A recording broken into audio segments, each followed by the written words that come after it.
This video is co-presented by RK Relators Foundation of Future presents Kodai Cloud Form.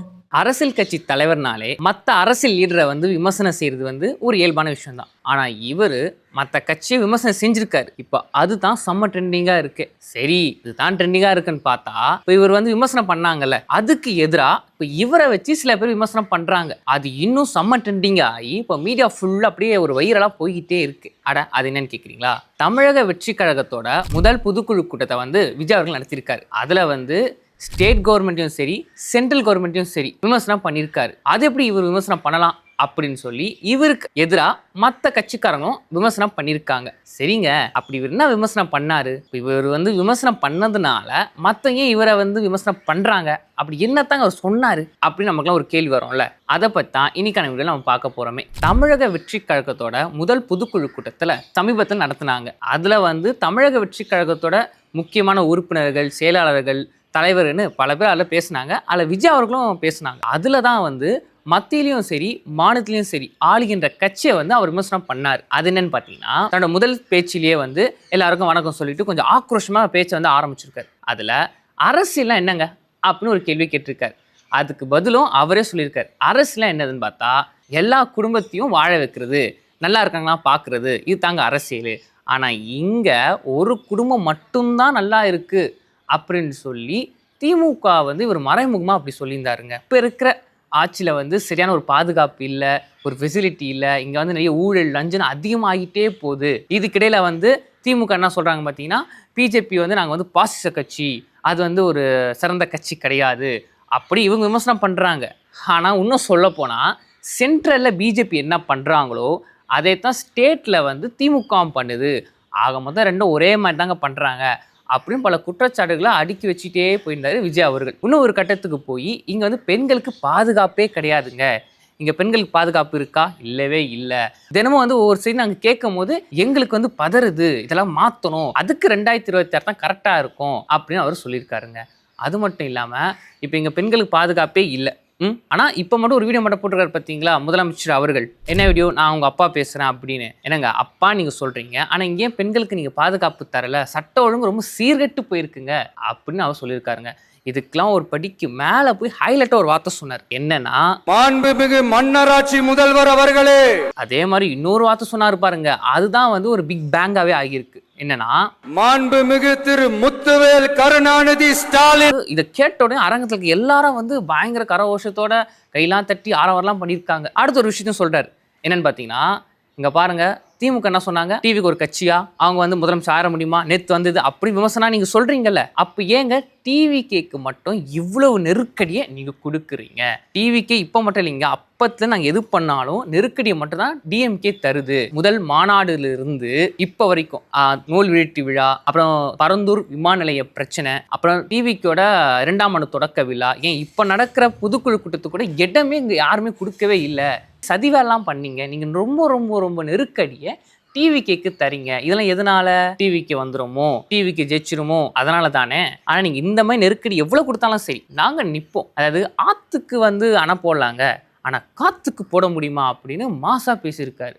அது இன்னொன்னு சொன்னாரு, நீங்க காத்துக்கு அணை போடணும்னு நினைச்சா கூட அந்த காத்து சூறாவளி காத்தா மாறிடும் அப்படின்னு சொல்லியிருக்காரு. இன்னும் ஒரு கட்டத்துக்கு போய் என்ன சொல்லியிருக்காரு பார்த்தீங்கன்னா, பாருங்க 2026 இருக்குல்ல, அந்த எலெக்ஷன் ரொம்ப வித்தியாசமான எலெக்ஷனாக இருக்கும். அந்த எலெக்ஷனில் யாருமே பார்த்துடாத பல விஷயங்கள் நீங்கள் பார்ப்பீங்க. இன்னும் சொல்ல போனால் அந்த எலெக்ஷனில் 2 கட்சிக்கு தான் பெரிய மோதலே. 2 பேருக்கு நடுவில் தான் போட்டியே. ஒன்று டிவிகே, இன்னொன்று டிஎம்கே. இப்போ இருக்கிற கரண்ட் எம்பி, டிஎம்கேயோட எம்பியாக இருக்கிற கனிமொழி அவர்களும் ஒரு விமர்சனத்தை முன்வைக்கிறாங்க. என்னன்னா, இங்க பாருங்க, திமுகவுக்கு எதிரான ஒரு கட்சிலாம் யாராலும் வர முடியாது.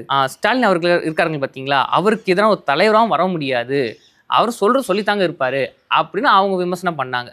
சரிங்க, டிஎம்கே பத்தி இப்படி சொல்லிட்டாரு விஜய் அவர்கள். பிஜேபி பத்தி அப்படி என்னங்க சொன்னாரு அப்படி நீங்க கேட்பீங்களே. என்னன்னா, மாண்புமிகு திரு மோடிஜி அவர்களே, இப்ப இருக்க டிஎம்கே மறைமுகமாக கூட கூட்டணி போட்டிருக்காங்க. இன்னும் சொல்ல போனால் டிஎம்கேவோட ஒரு ஓனர் அப்படின்னு பார்த்தா அது பிஜேபி தான் அப்படின்னு ஒரு குற்றச்சாட்டை முன் வச்சிருக்காருங்க. இன்னும் ஒரு படிக்கலாம் மேலே போய் இப்போ இங்கே டிஎம்கே உங்களை நாங்கள் எதிர்க்கிற கட்சி சொல்லுவாங்க. ஆனால் அவங்க தான் உங்கள் கூட மறைமுகமாக கூட்டணி வச்சுருக்காங்க. உங்கள் கூட மறைமுகமாக கூட்டணி வச்சு உங்களுக்கு என்னென்ன வேணுமோ அது எல்லாத்தையும் அவங்க மறைமுகமாக செஞ்சுட்டு இருக்காங்க. அப்படிப்பட்ட கட்சி ஆள்கின்ற இந்த ஸ்டேட்டை வந்து நீங்கள் வந்து ஒரு வேண்டாம் வெறுப்பா பார்க்கலாமா? மோடிஜி ஏன் உங்களுக்கு தமிழ்நாடுனா அலர்ஜி? ஏன் ஜி தமிழ்நாடு தமிழர்கள்னாலே அலர்ஜி அப்படின்னு ஒரு மாசா சொல்லியிருக்காருங்க. இதுக்கிடையில வந்து ஒரு சில பேர்லாம் வந்து ஒரு கருத்துக்களை முன் வச்சாங்க. இங்க பாருங்க, இந்த பிஜேபியோட பி டீம் தாங்க டிவிக்கே. இப்போ மற்ற எல்லா கட்சி மாநாட்டிலையும் எல்லா இடத்துலையும் வந்து அவர் என்ன சொல்றாரு, டிஎம்கே நாங்கள் எதுக்குறோம், சென்ட்ரல் ஆள்றவங்களை எதுக்குறோம் அப்படின்னு தானே சொல்றாரு. என்னைக்காச்சும் பிஜேபி பேரை சொல்லியிருக்காரா அப்படின்னு ஒரு கேள்விக்கு பதில் சொல்ற விதமா இவர் இங்க பேசியிருக்க என்னன்னா, ஏங்க எப்ப பார்த்தாலும் வந்து பிஜேபி பேர் சொல்லவே மாட்டாரு, இவர் பிஜேபி எதுக்குல, ஒரு மறைமுக கூட்டணி இவர் வச்சிருக்காரு டிவிக்கே அப்ப நீங்க சொன்னீங்களே, இப்ப நாங்க சொல்றோம் பாருங்க, பிஜேபி நாங்க எதுக்குறோம். இதனால நாங்க என்ன சொல்லியிருந்தோம், சென்ட்ரல் ஆள்கின்ற கட்சியும் ஸ்டேட்ல ஆள்கின்ற கட்சி நாங்க எதுக்குறோம். சென்ட்ரல்னா யாரு? பிஜேபி தானே. நாங்கள் பிஜேபி தான் எல்லாம் சொல்லியிருந்தோம். சரி, அதை கூட விடுங்க. இப்போ நாங்கள் டேரெக்டாகவே சொல்கிறோம், பிஜேபி நாங்கள் எதுக்குறோம். அதே மாதிரி பிஜேபி மேலே சில குற்றச்சாட்டுகளை முன்வைக்கிறார். என்னன்னு பார்த்தீங்கன்னா, தமிழ்நாடு வந்து, அதாவது இப்போ இருக்க தமிழ்நாட்டில் இருக்க கட்சி வந்து உங்களுக்காக தான் உழைச்சிட்டே இருக்கு. ஆனால் நீங்கள் எங்களுக்கு நிதி மட்டும் தரமாட்டீங்க. இங்கேருந்து ஜிஎஸ்டி எடுத்துக்கிறீங்க, அந்த வரி இந்த சொல்லி எல்லா வரையும் நீங்கள் எடுத்துக்கிறீங்க. ஆனால் எங்களுக்கு பட்ஜெட்ன்ற பேரை நிதியை நீங்கள் கொடுக்க மாட்டீங்க, கம்மியாகவே ஒதுக்குறீங்க. தொகுதி மறுசீரமைப்புன்னு சொல்லி இங்கே இருக்க எம்பி சீட்டை குறைச்சி பலத்தை வந்து நீங்கள் குறைக்க பார்க்குறீங்க அப்படின்னு அவர் பேசியிருக்காரு. அதேமாதிரி இந்த மும்மொழி கொள்கை ஒன்று இருக்குது பார்த்தீங்களா, அதாவது சென்ட்ரலில் வந்து ஒரு மினிஸ்டர் சொன்னார்களே, நீங்கள் வந்து எங்களோட கொள்கையை மட்டும் ஏற்றுக்க மாட்டீங்களா, நான் உங்களுக்கு நிதி தர்றோமா, அதை கூட அவர் வந்து முன் வச்சு பேசினாருங்க. நீங்கள் வந்து கல்விக்கான நிதியை கொடுக்க மாட்டீங்க, ஆனால் உங்களோட மும்மொழி கொள்கையை மட்டும் நீங்கள் திணிக்கிறீங்க. இது வந்து ஒரு தப்பான ஒரு பார்வையாக இருக்குது. பிஜேபி வந்து தமிழ்நாட்டை வஞ்சிக்குது, பிஜேபி வந்து தமிழ்நாட்டில் வந்து எதுக்குது அப்படி இப்படின்னு அவர் பேசியிருக்காருங்க. இதெல்லாம் கேட்ட தமிழக பாரதிய ஜனதா கட்சியோட தலைவராகிய அண்ணாமலையும் சரி, பிஜேபி ஆதரிக்கின்ற மற்றவர்களும் சரி என்ன சொல்லியிருக்காங்கன்னா, இங்கே பாருங்கள், மோடிஜியை வந்து ஏன் அவர் இப்படி பேசியிருக்காருன்னா, எல்லாம் ஒரு கிரெடிட்ஸ்க்காக, எல்லாம் ஒரு பப்ளிசிட்டிக்காக அப்படின்னு அவங்க சொல்லியிருக்காங்க. அண்ணாமலை அவர்கள் என்ன சொல்லியிருக்காங்கன்னா, இதே மாதிரி அவர் சொல்லியிருக்காரு. இப்போ பாருங்களேன், இப்போ ஒரு பப்ளிசிட்டி வேணும் அப்படின்னா, இப்போ கரண்ட்டில் மீடியாவில் வந்து பெரிய ஆளாக இருக்க அவங்கள தானே வந்து நம்ம விமர்சனம் பண்ணோம். அப்போ தானே இவருக்கு பப்ளிசிட்டி கிடைக்கும், அப்போ தான் இவரோட மக்கள்லாம் வெளியே வரும். ஏன் இது காங்கிரஸை பற்றி பேச சொல்லுங்களேன், அதெல்லாம் அவர் பேச மாட்டாருங்க. ஏன்னா மோடிஜி தான் இப்போ கரண்ட்டாக சென்ட்ரலில் ஆள்றாரு. அதனால தான் இவர் வந்து அவர் பேரை சொல்லி இப்படி விமர்சனம் பண்ணுறாரு. இவங்க சொல்கிறவங்க சொல்லிட்டோங்க. அது இன்னொரு விஷயத்தை சொன்னார்கள், என்னது நிதி வந்து சரியாக ஒதுக்கலையா, அவருக்கு தெரியுமாங்க நாங்கள் நிதி எவ்வளோ ஒதுக்கியிருக்கோம் அப்படின்னு. நாங்கள் தமிழ்நாட்டுக்கு நிதி அதிகமாக தான் ஒதுக்கியிருக்கோம் அப்படின்னு அண்ணாமலை அவர்களும் குற்றச்சாட்டு வைக்கிறார்.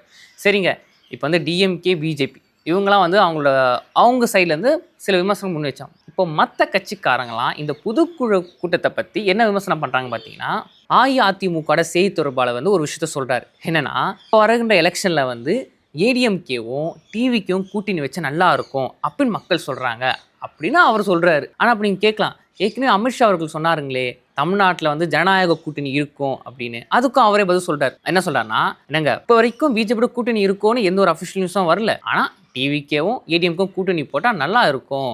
ஏன்னா அப்படி ஒரு கூட்டணி போட்டு அரசியல் காலத்தை நம்ம சந்திச்சுன்னு வச்சுக்கோங்களேன், கண்டிப்பாக வெற்றி இருக்கும் அப்படின்னு மக்கள் சொல்கிறாங்க அப்படின்னு அவர் சொல்கிறாரு.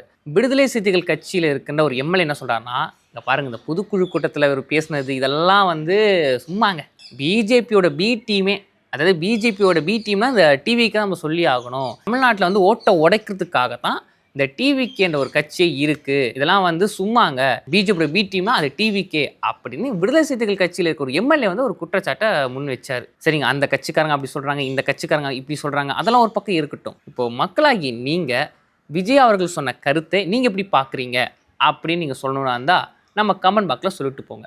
உங்களுக்கு இந்த வீடியோ பிடிச்சிருந்தா லைக் பண்ணுங்கள், ஷேர் பண்ணுங்கள். இது மாதிரி பல பொலிட்டிக்கல் இன்ஃபர்மேஷன் நீங்கள் தெரிஞ்சுக்கணுன்னா இன்னொரு லைவ் சேனலை சப்ஸ்கிரைப் பண்ணுங்கள்.